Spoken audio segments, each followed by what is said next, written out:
All right. Good morning, folks. This is Tim Ealer. It's the 28th of September, 2025.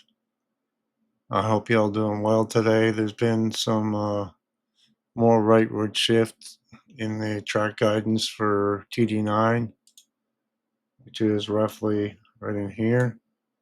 And we have Humberto out here, which is a little less organized than it was a little while ago, but I looks like the wind field is expanding actually, and the probably about to go undergo an eyewall replacement cycle. Forecast to generally move in this direction, maybe this way. And now TD9, which is going to be a Milda at some point, forecast to kind of go like that. But our friends of Bermuda, we need to keep an eye on that, as well as excessive rainfall and tropical storm force wind probabilities along the coastline here. Uh, so it's been an interesting evolution here, and the National Hurricane Center has noted that there's still a lot of uncertainty in the forecast given the amount of change that keeps occurring back and forth between the models. Okay, so although I would say there's higher confidence than there was even a day ago. All right, so let's look at the mid-level water vapor loop. We can see what's going on here. We have a trough building in, dropping down here. And if Emilda would have developed sooner, it might have felt this trough quicker and moved quicker to the north, but it didn't. So the forecast is for right now for it to miss this trough and feel the weakness that is develops as a result of Humberto moving through the flow in the subtropical high, and it's scooting out in this general area. But then may get stuck in some weak steering currents as the subtropical high builds back in. But there are a few models that show it doing some kind of this number going back up here after it goes out here and loops around and then goes back up here. But that's low confidence as well. So Emilda is still quite. There's a little of a circulation, and I'll show it to you on the satellite loop next, a zoomed in one, but still not well developed, but likely become a tropical storm here in the next 12 hours or so, I would say. So, sharp gradient along the Florida coastline here with, let's pull up the radar up real quick. I can't do that. Let's look at the continental sector here. Okay. You see the rainfall just offshore, general circulation here. And we can get a closer look at this. Let's look at the right. Rainfall just off the Virginia coast here and moving on shore. And generally, there's going to be enhanced moisture moving up this way and overall overrunning somewhat cooler air in this area, which can lead to enhanced rainfall as well. So, moving on to the IR satellite, and the visible satellite with a geocolor next for TD9 and Humberto. All right, so here's Humberto. It's glitching right at the end here, but let's stop it right here. All right, come on. All All right, so Humberto, um, still very impressive. The eye looks to be getting smaller and likely looks like some banding features setting up and likely about to undergo an eyeball replacement cycle, which it'll grow in size and weaken some. May have a chance to intensify again, but likely was at a peak intensity earlier today and yesterday. Moving on to the visible shortwave IR depiction of TD5.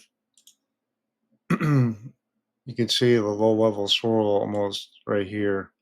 It looks like um, I would argue it's not very well organized yet, and I think once it gets the whole area gets clear, these islands here, it'll likely get better organized, but definitely has low level circulation, lots of moisture streaming northward. Okay, and we can zoom out a little bit. um,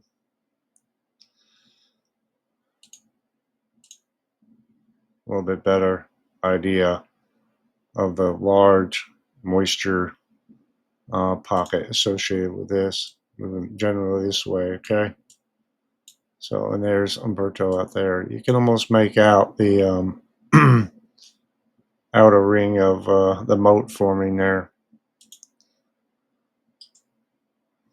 So that being said, we're going to move on to the model output and what the models have done and shifted over the past 24 hours. Going to go through the hurricane models first. Here's the HMON focused on TD9. Sorry about that.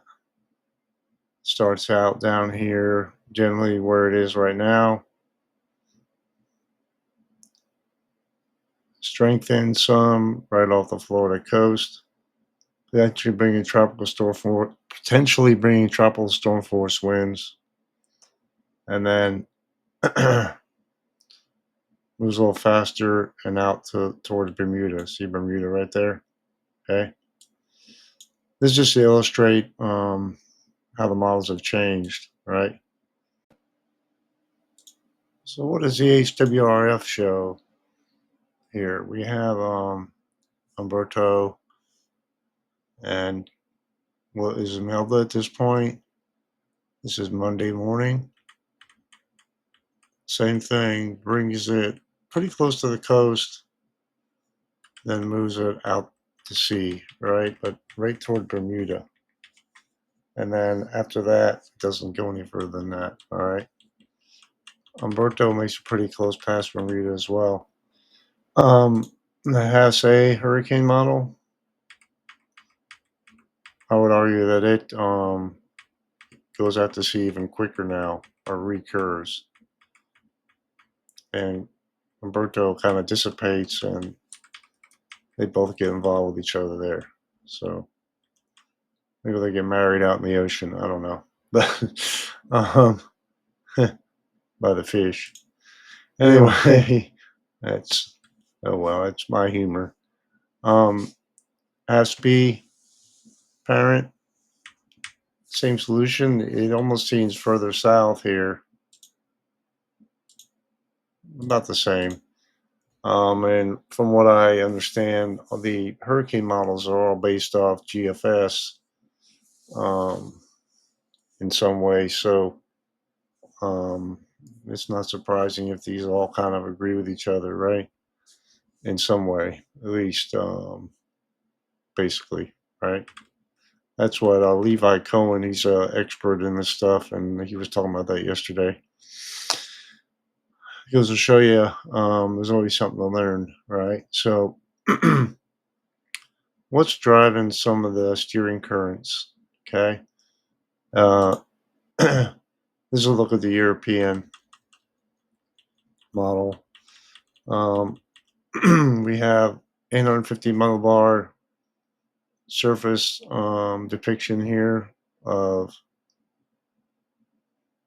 TD9, which is going to be Milda eventually. Humberto out here. 500 millibar height, which is a steering high pressure, right? You can see relatively strong at this point. And the winds at 200 millibars, which is your jet stream winds, right? Generally southerly flow along in front of Emilda. And watch what happens here. Emilda moves to the north. It's pretty close to Humberto. I think Humberto exerts some influence, and that mid-up level feature off the coast here doesn't end up picking up Emilda, right? Watch what happens here. Humberto moves out,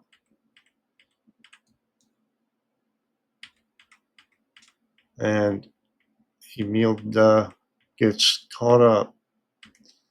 High pressure building to the east of it, right?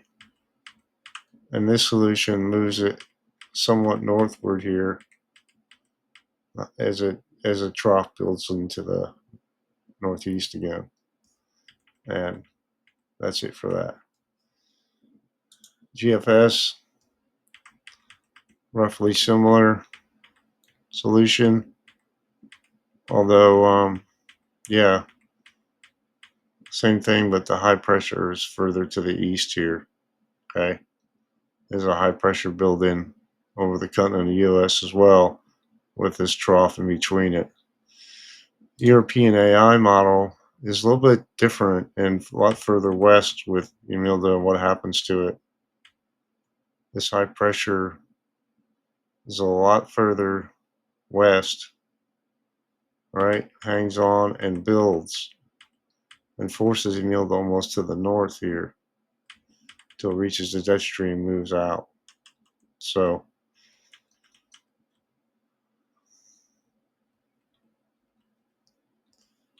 there's still a lot of uncertainty on the evolution, I can say, from looking at this. Okay.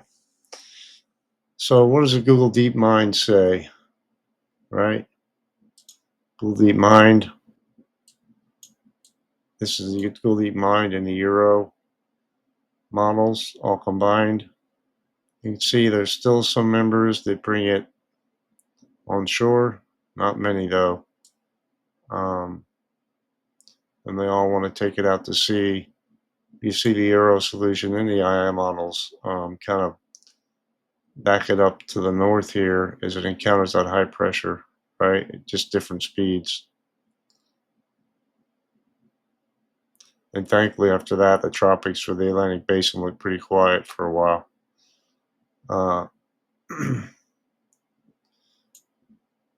Moving on to the ensembles. Okay. This is the latest Google DeepMind, and a different look here. A little bit easier to look at. The track's off. So this is the latest run. Let me see if I can get 00Z today. There we go. Yeah, so they all want to take a hard right turn, okay? And although there's one outlier here that it is left behind and moves back on shore. So interesting evolution there, but that's only one out of quite a few, so not likely to happen there. This is, let's get the latest run from the ENC backhand. Still few members that want to move onshore. Most of them want to take a hard right here. So that's good news. I mean, you know, and hopefully these trends continue, right? I just hesitate on where the center is here. I want to see where the center ends up actually going, but right now that's what's expected. So this is the moving on the GFS Ensemble. See if we have, there we go, 06Z. All right, initializes, it's still running. So I may come back to this. Is European Ensemble 00Z. I know this is a little bit behind sometimes from the GFS. Let me see. No. Okay. I'd like to give you the most recent information. The Euro has some more split in the members and is slower to move it out to sea, right? So, and as it still has some that want to move it on shore.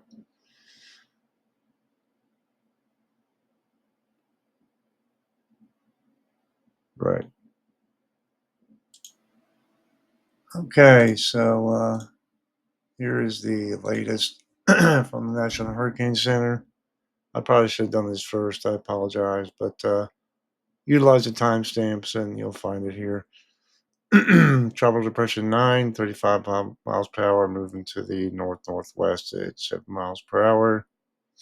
Humberto, 155 mile per hour, powerful Cat 4 hurricane, west-northwest at 13. All right, so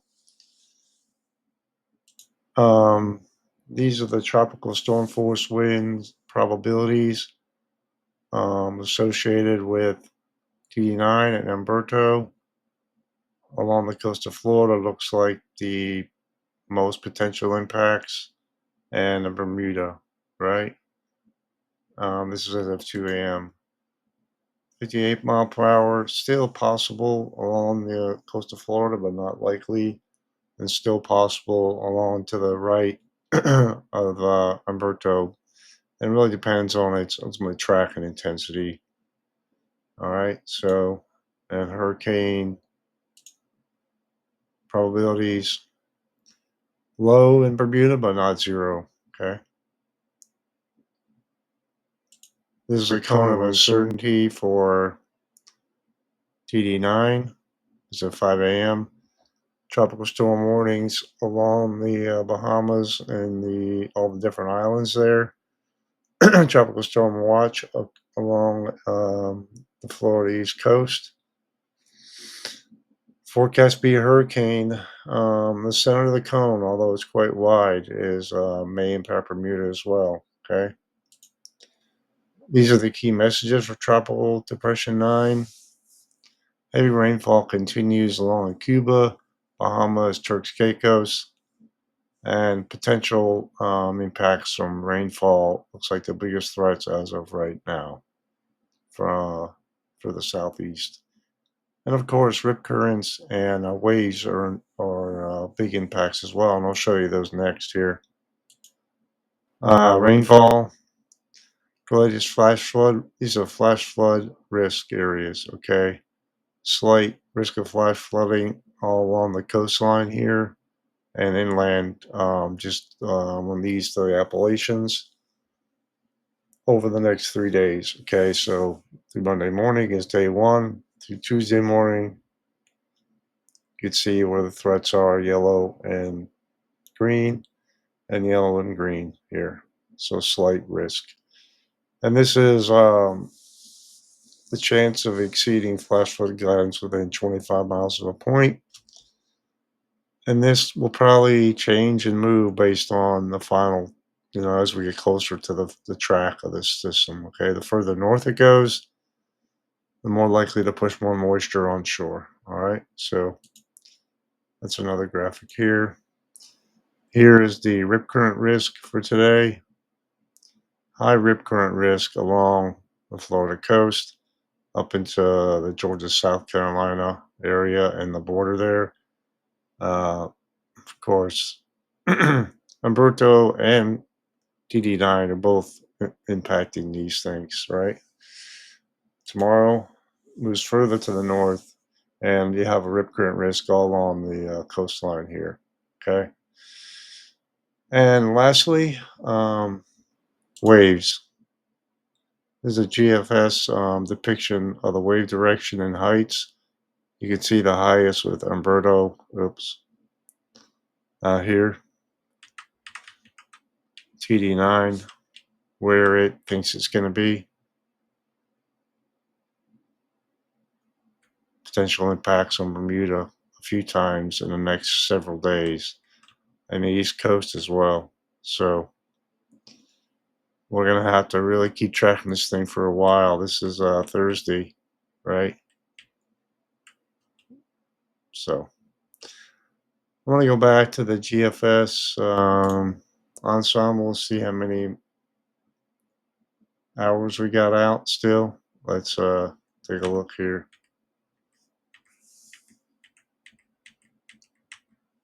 It looks like most of the members are still trying to take it out to the right. So that's good news for the East Coast.